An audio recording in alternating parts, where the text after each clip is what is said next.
Hoy en lo que nos define, ecos del futuro económico.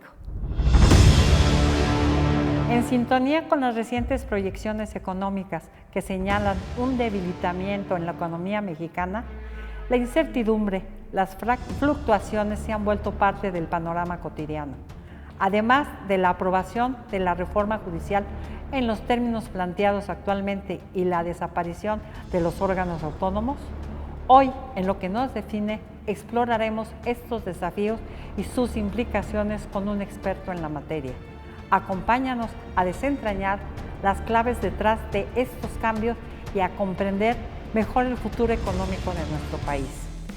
Federico Ruble Kaiser es un destacado economista con una sólida formación en el ITAM y un posgrado en Columbia University. Actualmente es socio del despacho consultor MAT y Asesores, especializado en temas macroeconómicos, economía internacional y sistema de pensiones.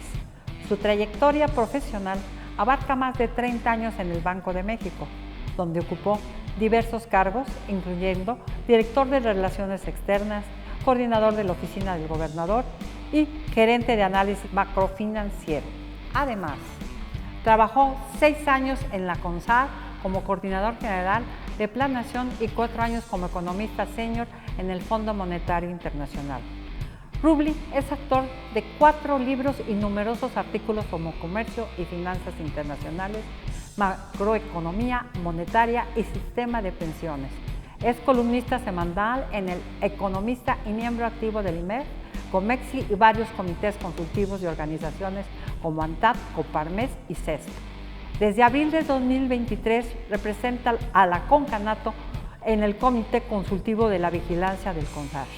Además, Ruble es un académico experimentado que imparte clases en diversas universidades del país, incluyendo el MIT y la UP. Su experiencia y conocimiento lo convierten en una voz autorizada en conferencias y seminarios tanto en México como en el extranjero.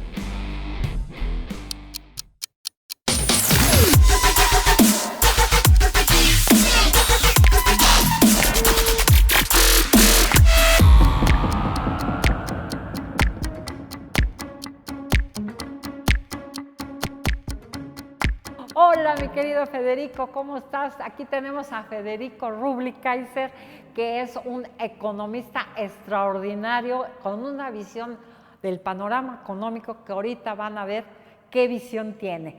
Y bienvenido a tu casa, que es el programa Lo que nos define en el canal de Comunicación con Causa. Me da mucho gusto tener a una personalidad como tú, mi querido Federico. Y a mí me da mucho gusto que me hayas invitado, con el placer.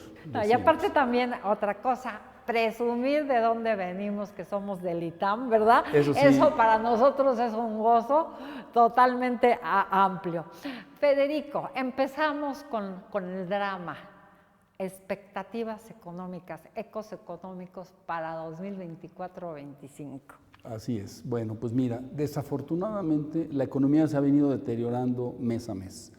Fíjate, me voy a ir un poco atrás a principios de año. A principios de año, pues lo que esperábamos era, la mayoría de los analistas, ¿verdad?, esperaban un crecimiento de la economía, pues no del 3% como lo decía la Secretaría de Hacienda, pero sí, digamos, un 2,5%, un 2,5%, pues era factible entre enero y febrero, ¿no? Todavía estaban las campañas, entonces como que todo se veía que bueno, pudiera ser factible eso, ¿no? Sin embargo, poquito antes de la elección, ¿no?, por mayo, empezaron a desacelerarse todos los indicadores económicos. Exacto, claro. Digo, la inversión, que ya de por sí tenía muchos meses de deprimida, todavía se empezó a caer más.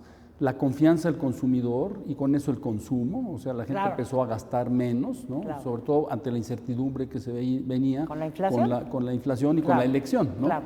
La inflación, exactamente, ha sido de mucho trabajo para el Banco de México tratar de controlarla, ¿no? Y la verdad es que no la han podido domar. O sea, estamos viendo una inflación que está apuntando hacia un 4,5, 4,6% para fin de año. Y cada vez hay más repuntes, ¿no? O sea, en el mes de julio hubo un repunte de la inflación, la primera quincena de agosto un poquito bajó, pero aún así, pues no es un cambio de tendencia marcado. No, yo creo que ahorita viene para más. Exacto. Ahorita entonces, la verdad es que pues con estos 6, 7 meses, ¿no? Después de esperar esto en febrero, pues empezó a desacelerarse, a hacerse muy evidente la desaceleración de la economía. Claro. Y la desaceleración, pues lo que hace es que obviamente baja los ingresos de la gente. Obvio. Entonces la gente tiene menos ingresos, hay obviamente menos bienestar, ¿no? La palabra que tanto le interesa tanto a le esta interesa al administración, gobierno, claro. pero que tanto golpea precisamente con pues una serie de decisiones que van tomando. Sí, porque ¿no? aunque le suban el sueldo, pues no, sí, es lo mismo. Así es, exactamente. O sea, simplemente el poder adquisitivo se les ve totalmente minado, claro. Y entonces pues todo eso hace que los grandes agregados macroeconómicos, como es el consumo y la inversión, pues claramente se ven contraídos, ¿no? Se contraen y se deprimen, ¿no? Sí. Oye, y de otra cosa que para mí también fue una equivocación gravísima de este señor, es tener, ahora sí que acusar que no se mete Estados Unidos ni se meta Canadá en las decisiones cuando él se mete en todo. Esa repercusión, ¿en qué sentido de la economía fue? Que obviamente el superpeso, ¡pum!, ¿sí?, ya se cayó, ¿no? Claro. ¿Y qué más repercusiones económicas tenemos? O sea, son los que más nos compran. Claro. Bueno, la repercusión más directa es obviamente sobre los flujos de inversión. Claro. Y no solamente los de la inversión extranjera, ¿no? O sea, obviamente el extranjero con más razón mantiene una posición de cautela y de escepticismo cuando ve este tipo de cosas, ¿no? Pero también el inversionista nacional percibe toda esta gran incertidumbre que genera esto y pues lo que hace es simplemente también decir, bueno, vamos a esperar, o sea, yo ahora no invierto, ¿no? Yo me voy a esperar a ver cómo se van a resolver estas incertidumbres que cada día van en aumento, ¿no? Y digo esto de pausar esta relación que, bueno, es algo que no se entiende, es algo que no existe en la política exterior, en la diplomacia, es algo que se le ocurrió al momento, como muchas ocurrencias que se le dan al presidente, ¿no? Pero él está equivocado, porque el inversionista extranjero tiene todo el derecho de opinar, no es una injerencia, es una opinión, porque son sus capitales los que los tiene aquí, los que está arriesgando, los que están enfrentando la incertidumbre, y los que él quiere que haya certeza con un Estado de Derecho, con leyes que se cumplan, y entonces, pues si lo está viendo que no, está en todo su derecho de decir, oigan, pues con esta reforma judicial yo veo problemas. Si esto sigue así, obviamente nosotros no vamos a tener la confianza para invertir en el país. Obviamente hubo fuga de capitales en ese momento. Desde luego, desde luego. La fuga de capitales inclusive empezó ya desde antes de la elección, ¿no? Hay varias medidas de fugas de capitales, pero una que es muy ilustrativa es los valores mexicanos que mantienen los extranjeros. ¿Sí? O sea, por ejemplo, CETES, los extranjeros invierten en CETES, ¿no? Y bueno, eso hay un registro de la tenencia de valores mexicanos en manos de extranjeros. Bueno, esa ha venido cayendo estrepitosamente desde hace ya varios meses. Yo creo que desde enero, no sé, yo lo he visto más. Yo creo que sí, empezó desde enero, exactamente, pero se empezó a agudizar mucho poquito antes de la elección, ¿no? Y ahora, pues obviamente se empeoró más, ¿no? Bueno, tú que estuviste más con el México, te quería preguntar, ¿cómo lograron mantener con los alfileres el superpeso? Porque la gente dice, no, estaba el gobierno súper bien. ¿Por qué? Porque el peso se mantuvo. Mira, qué niveles de peso, 16, 17. No es cierto. Nosotros como economistas sabemos que no. Claro, o sea, mira, el tipo de cambio es un gran tema. O sea, afortunadamente... Porque es macroeconómico. Es macroeconómico y afortunadamente desde la crisis del 94, o sea, ya hace 30 años, las autoridades mexicanas se alejaron de estos esquemas de tipo de cambio fijo, predeterminados, manipulables, que pueden ser guiados con inyecciones de divisas, ¿no? Y nos movimos a un tipo de cambio totalmente flotante. ¿Qué quiere decir eso? Quiere decir que el precio, o sea, el tipo de cambio, se determina totalmente por la oferta y por la demanda. No hay injerencia de las autoridades, y en este caso muy específico, de la autoridad del Banco de México. O sea, contrario a lo que mucha gente cree, que el Banco de México usa reservas para apuntalar el tipo de cambio, pues eso es falso. O sea, el tipo de cambio está totalmente determinado por la oferta y la demanda. Y bueno, por condiciones externas que son muy importantes. Son esas condiciones externas que llevaron al tipo de cambio a apreciarse a lo largo del año, se le llamó el superpeso, Y inclusive en abril alcanzó su punto más bajo de apreciación de 16 y cacho 40, de pesos, ¿no? 40, Exactamente. sí. Y a partir de ahí, bueno, pues empezó a subir otra vez, empezó a subir por cuestiones internacionales, Claro. pero eso no quiere decir que las cuestiones nacionales no lo van a afectar. Obviamente son un termómetro, el tipo de cambio es un termómetro de la confianza. Entonces, si la confianza empieza a caer, pues claramente esto se ve reflejado en el tipo de cambio, porque por lo que hablábamos hace un momento, ¿no? La fuga de capitales hace que haya escasez de dólares. Claro. Y un principio fundamental de la economía que nos Todo enseñaron el muy mundo se bien en el refuerza con ITAM dólares. es que cuando hay escasez, el precio sube. Exactamente. ¿No? Y eso es lo que pasa, o sea, hay escasez de dólares por estas salidas de Y ya, capital. no sé qué opinas tú, pero yo también pienso que mucho fue ahorita lo de Trump, ¿sí? Las elecciones de Estados Unidos, que también están, hijo, ¿qué hacen, no? Se queda Trump, se queda Kamala, eso también hace que a las fluctuaciones, y también las remesas que mandaban hacia México, que eso sirvió mucho también para la economía, ¿no? Claro, ¿Tú claro. ¿Cómo ves esa situación entre, haz de cuenta que si queda Trump, ¿qué visión ves para México? Mira, yo creo que sería una visión pues bastante negativa, porque ya lo conocemos, ya tuvimos la experiencia de lo que Trump piensa sobre temas migratorios, sobre temas de narcotráfico, sobre temas de seguridad. Y bueno, lo único que haría sería pues volver a ese enfoque que tenía el presidente Trump y volver a aplicarlo, ¿no? Y claramente pues eso a México no le conviene, porque no son condiciones para llevar a cabo una relación bilateral que debe de ser una relación bilateral estable, sobre bases sólidas, sobre bases de confianza. O sea, la confianza con Trump yo creo que se vería muy, muy golpeada y pues no podemos tener un socio así. Pero en esta mi administración, que fue el presidente que tenemos ahorita y Trump, ¿se llevaban bien? Sí, se llevaban bien porque en realidad son igualitos, ¿no? En términos de la mentalidad, exactamente. de su desprecio que tienen hacia la ley, los dos tienen esa característica, ¿no? Y además, pues López Obrador es un gran ignorante sobre la política exterior. Por supuesto. ¿No? Y por eso, bueno, pues ha tomado toda una serie, durante toda su administración, no es nada más este último arranque, durante toda su administración tomó decisiones realmente muy en contra de lo que es el principio de una política exterior de México, que siempre ha sido un gran pilar, o sea, siempre ha sido muy reconocida internacionalmente. Exacto. Y lo que hizo fue, pues, desprestigiarla totalmente, ¿no? Entonces, ¿tú crees que se vería mejor la relación Kamala-Claudia? Yo creo que sería mejor, se vería mejor, se daría mejor, pero sería de todos modos una relación difícil, ¿no? Yo lo veo así. O sea, será difícil porque también no hay que olvidar que Claudia tiene un componente ideológico muy fuerte, ¿no? Lo que quizá no tiene López Obrador. López Obrador es un megalómano. Él lo que le interesa es el poder para él, personal. Exactamente. En cambio, en Claudia Sheinbaum lo que vemos es más bien una carga ideológica muy fuerte. Exacto. Simpatiza mucho con esas ideologías tipo Cuba, etcétera, porque eso es en lo que ella se formó, ¿no? Pero eso complicaría un poco esa relación, ¿no? Y sobre todo en los 4 temas que son fundamentales. Pero aunque ¿no? Kamala también es un poquito de izquierda, ¿no? Sí, para fines fines de Estados Unidos, pues sí, es un poco de izquierda, ¿no? Y sí tiene, digamos, simpatía por más políticas populares, políticas podríamos decir también de es beneficio. populista, ¿no? Exactamente, entonces en ese sentido podrían tener algo en común. Pero los 4 temas fundamentales de la relación bilateral son complicados y habrá que medirlos entre las ¿Cuáles dos. son esos 4 temas? Esos 4 temas son, en primer lugar, la inversión, en segundo lugar, el comercio, con el Tratado de Libre Comercio, ¿no? O claro. sea, con el Tratado de Libre Comercio. Tercero, la migración, ¿no?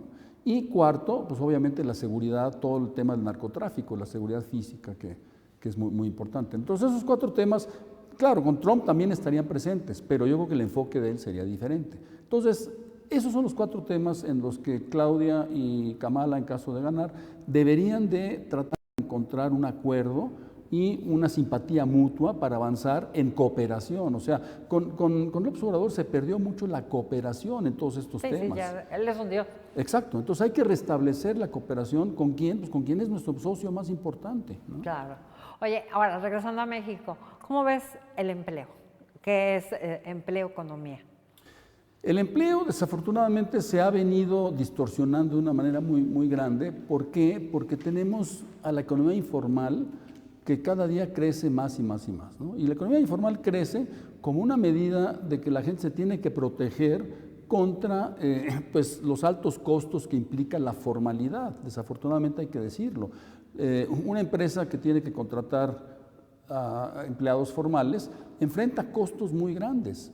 Entonces, claro, muchos de estos costos se los transmite al trabajador y entonces el trabajador siente ese golpe y dice, no, bueno, yo prefiero entonces mejor moverme a la informalidad. Entonces, el mercado laboral mexicano está muy distorsionado por estas cosas de la informalidad y porque hay mucha informalidad intermitente.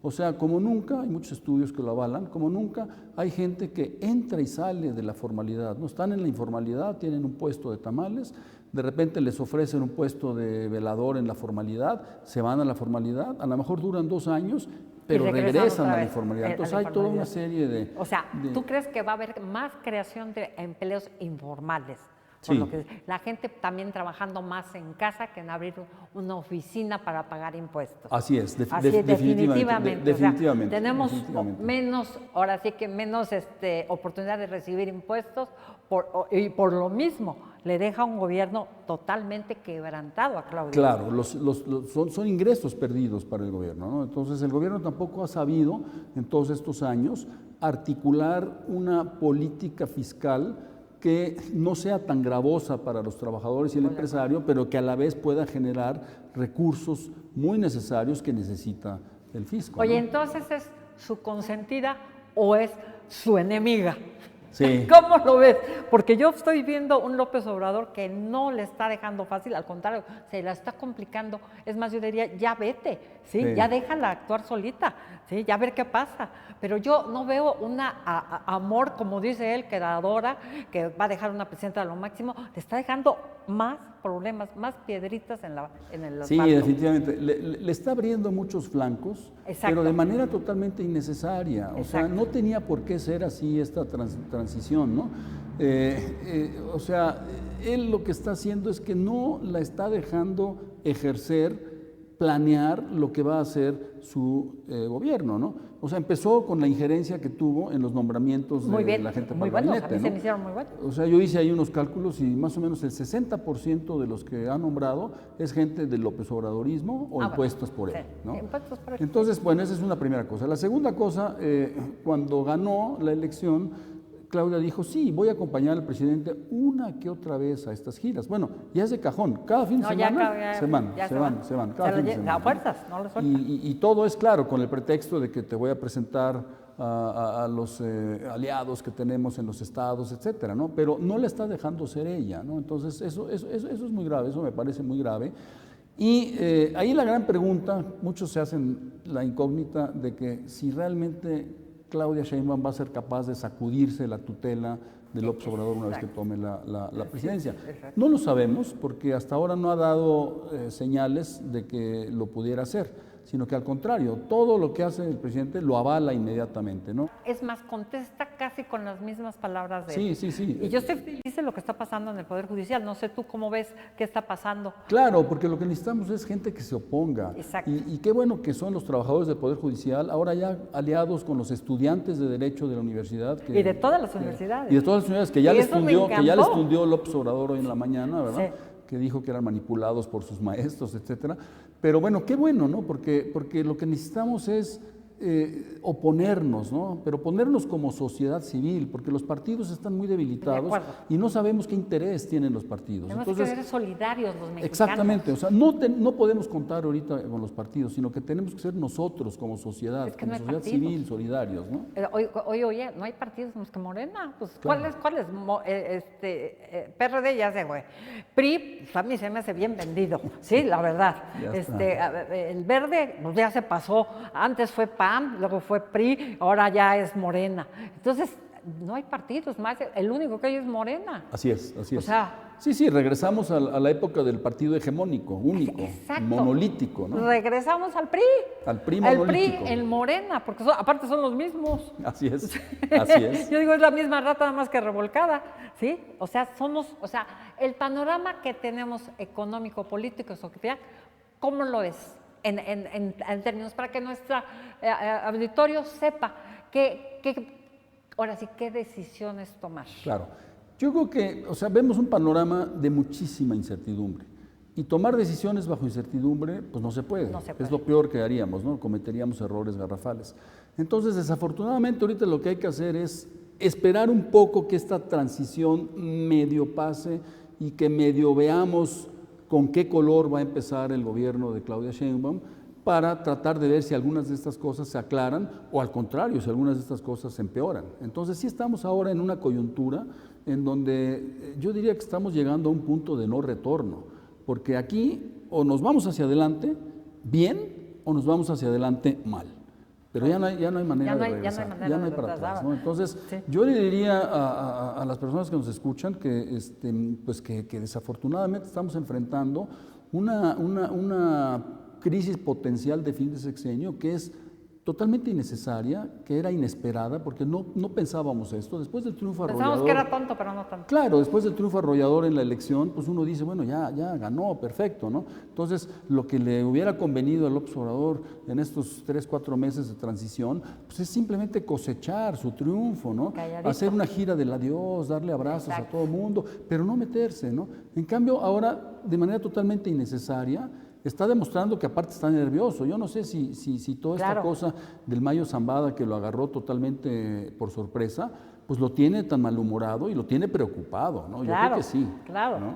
Sí, lo malo es que desgraciadamente no se puede meter a la cárcel a un presidente, todavía tiene un fuero, creo no sé cuántos años, ¿sí? Pero pues, para mi gusto sí sería, aunque lo digo aquí, sí sería bueno que le dieran una buena juzgadita, porque como está dejando al país, lo está dejando como nunca lo dejó ningún presidente. Ay, pues ya se nos acabó el tiempo. Mi querido Federico, me dio muchísimo gusto que estuvieras con nosotros y nos dieras un panorama económico. Yo sé que eres una persona sumamente conocedora del tema, ¿sí? Sumamente inteligente. Bueno, eres una persona reconocida no en México, sino mundialmente.